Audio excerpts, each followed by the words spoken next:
বাহুবলে আকিজ কোম্পানিতে gas line বিস্ফোরণ, নিহত 4। হাবিবুর রহমান নোমান, বাহুবল থেকে।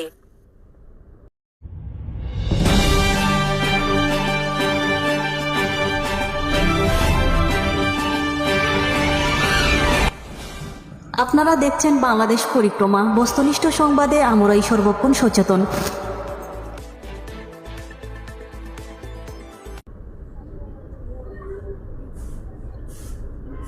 হবিগঞ্জের বাহুবল উপজেলায় আকিজ কোম্পানিতে গ্যাস লাইন বিস্ফোরণে প্রকৌশলী সহ 4 জন নিহত হয়েছেন। জানা যায় 31 ডিসেম্বর 2024 তারিখ মঙ্গলবার সকাল 9টার দিকে গ্যাস লাইনে কাজ করার সময় এই ঘটনা ঘটে।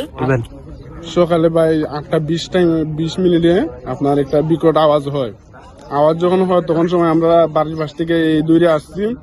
আসার পরে দেখলাম যে এই দুর্ঘটনা দেখার পর ভিতরে প্রায় ঢুকতে পারছি না, কিন্তু একজন মানুষ নিয়ে গেছে, খুবই অবস্থা খারাপ। আর একজন মানুষের লাশ এখানে পড়ে আছে, অথচ বাইরের দিকেও পড়ছে, বুঝছেন। এই পর্যন্তই অনেকের আহত অবস্থা নিয়ে গেছে আপনার হসপিটালে। এই পর্যন্ত কতজন নিহত হয়েছে জানেন? আমরা শুনছি ভিতরে মানুষের মুখ থেকে যে 8 থেকে 10 জন হবে। এই ঘটনায় আহত হয়েছেন আরো একজন।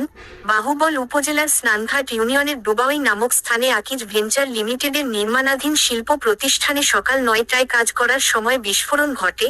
এতে মাহফুজ মিয়া, ফয়সাল, মিজান গাজী এবং রিয়াজ উদ্দিন নিহত হন।